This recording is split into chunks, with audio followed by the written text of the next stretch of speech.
আজি শ্বহীদ দিৱস আৰু সৰ্বপ্ৰথমে সেইসকল পুণ্যাত্মা শ্বহীদক শ্ৰদ্ধা নিবেদন কৰিছোঁ, যিসকলে নিজৰ বৰ্তমান ত্যাগ কৰি আমাৰ ভৱিষ্যত সুৰক্ষাৰ কাৰণে নিজৰ প্ৰাণ জলাঞ্জলি দিলে। আৰু অসম আন্দোলনৰ মাজুলীৰ যিগৰাকী প্ৰথম শ্বহীদ আৰু একমাত্ৰ শ্বহীদ ধনদিৰাম ভৰালীৰ বাসগৃহত মই বৰ্তমান সময়ত উপস্থিত আছোঁ।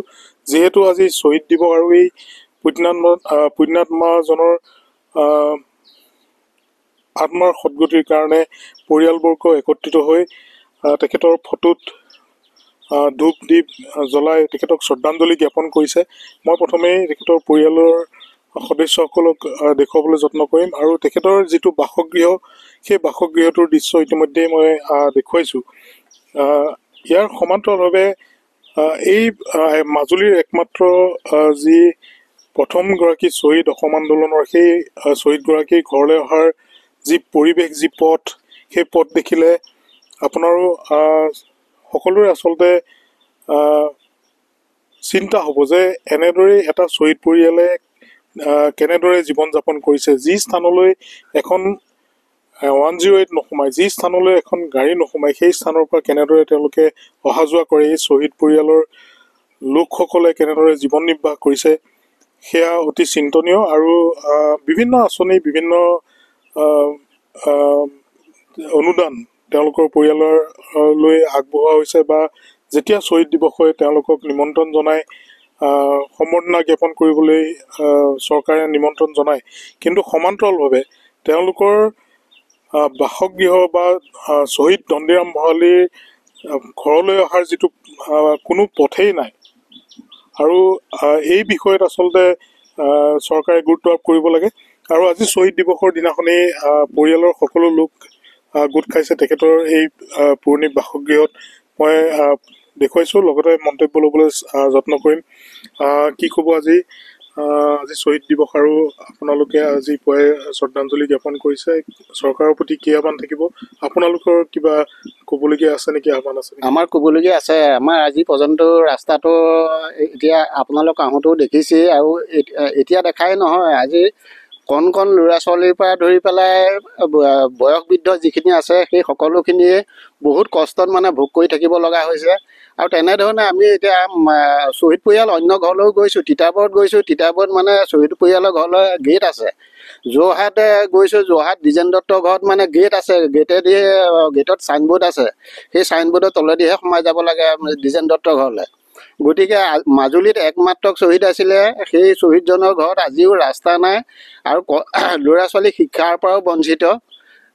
তাৰ লগে লগে আমাক মানে চৰকাৰে যেতিয়া শ্বহীদ দিৱস পাতিব হয় তেতিয়া সেই টাইমতহে আমাক মানে জাননী দি পেলাই মাতে। আমি বহু কষ্টৰ মাজত মানে গোটেই পৰিয়ালটি জীয়াই থাকিব লগা হৈছে। বছৰটোত আচলতে কোনেও খবৰ ল'বলৈ ইয়াত নাহে। বছৰটোত খবৰ ল'বলৈ কোনো নাহে। শ্বহীদ দিৱস যেতিয়া হয় তেতিয়াহে আমি চিঠি এখন পাওঁ, মানে সেই চিঠিখনৰ মতে মানে গৈ পেলাই দেখা দিবগৈলগীয়া হয়। তাৰ বাহিৰে আৰু অন্য কেতিয়াও খা খবৰ আমাৰ লোৱা নাই। নিশ্চিতভাৱে যথেষ্ট কষ্টৰে তেওঁলোকে জীৱন নিৰ্বাহ কৰি আহিছে। আৰু এই সময়ছোৱাত চৰকাৰৰ প্ৰতি আহ্বান জনাইছে যাতে শ্বহীদ পৰিয়ালটোক যিসমূহ সমস্যা, সেই সমস্যাসমূহ দূৰ কৰি শ্বহীদগৰাকীলৈ এই শ্বহীদ দিৱসৰ দিনটোত চৰকাৰে সন্মান প্ৰদৰ্শন কৰে। আপুনি কোন হয়, কি ক'ব এই মুহূৰ্তত? চৰকাৰৰ প্ৰতি কি আহ্বান থাকিব? মোৰ বৰ্তা হয়, যিজন শ্বহীদ হৈছে মোৰ বৰ্তা হয়। মোৰ ঘৰ লখিমপুৰত, মই ইয়াত মাজুলীত বিয়া হৈছোঁ। মই আহি পাই গম পাইছোঁ যে মোৰ দেউতা শ্বহীদ হৈছে। কিন্তু শ্বহীদ হৈছে, শ্বহীদৰ নামত একো মানে ৰাস্তা পদূলি বা সা সুবিধা একো দেখা নাই মানে পোৱা। আমাৰ ল'ৰা ছোৱালী আছে, ল'ৰা ছোৱালীৰ ভৱিষ্যতৰ কথা আছে। ভৱিষ্যতৰ কথা ভাবিয়ে আমি চৰকাৰক কেইবাবাৰো অনুৰোধ জনাইছোঁ যে ৰাস্তাটো লাগে। এতিয়ালৈকে ৰাস্তা একো সুবিধাই পোৱা নাই। ইয়াৰ পৰা ওলাই যোৱা বা এই ঘৰখনলৈ অহাৰ যথেষ্ট কষ্টকৰ আৰু ধাননিৰ পথাৰৰ মাজেদি এতিয়াও অহা যোৱা কৰিবলগীয়া হয়। ঠিকেই, আমিনো কৰিম কি? আমি অহা দিনাখনৰ পৰা লগ পায়ে আছোঁ, দেখিয়ে আছোঁ। শ্বহীদৰ ঘৰ বুলি কৈয়ে থাকে। শ্বহীদৰ ঘৰত নামটো হ'লেই নহ'ব, কামটোও লাগিব আমাক। যেতিয়া কামটোৱে যদি আমি সুবিধা নাপাওঁ তেতিয়াহ'লে শ্বহীদৰ ঘৰত নামটো কৰি কিবা লাভ আছে জানো? একো লাভ নাই। আৰু যিদিনাখন শ্বহীদ দিৱস পাতিব সেইদিনাখন চিঠি এখন পঠাব যে শ্বহীদ দিৱস আছে।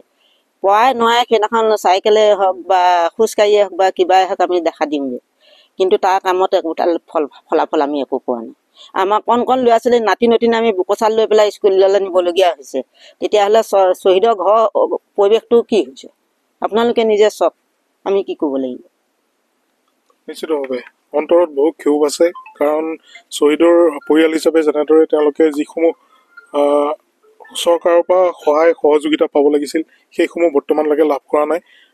দেখুৱাইছোঁ যে কোলাত কেঁচুৱা লৈ বা কণ কণ শিশুক এনেদৰে আছে, আৰু তেওঁলোকে কেনেদৰে যাতায়াত কৰে সেয়া মই দেখুৱাবলৈ যত্ন কৰিম, বা এই ঘৰখনলৈ অহা যিটো পথ সেই পথটোৰ দৃশ্যাংশ আমি দেখুৱাবলৈ দৰ্শকসকলক দেখুৱাবলৈ যত্ন কৰিম।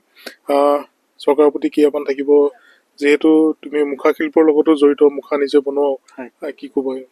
চৰকাৰৰ প্ৰতি এটাই অনুৰোধ, আমাক ৰাস্তাটো যোগাযোগ কৰি দিব লাগে। আমি এক্সাম দিবলৈও নোযোৱা উদাহৰণ আছে কেতিয়াবা।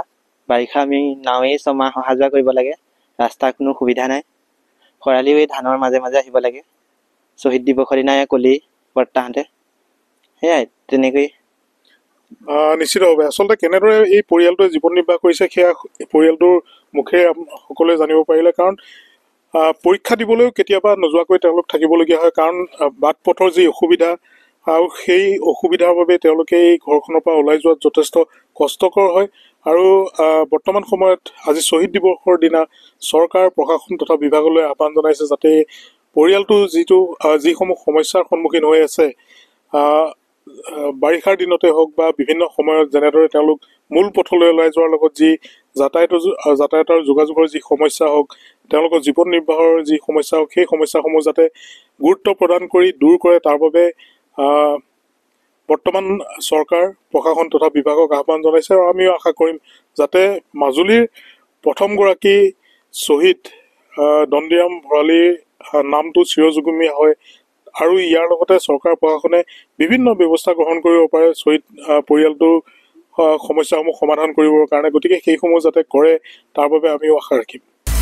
আপুনি বিচৰা বাতৰি পাব কেৱল নিউজ 18 এপত। নিউজ 18 এপ ডাউনলোড কৰিবলৈ স্কেন কৰক এই QR কোড। গুগল প্লে ষ্টৰতো পাব এই নিউজ 18 এপ।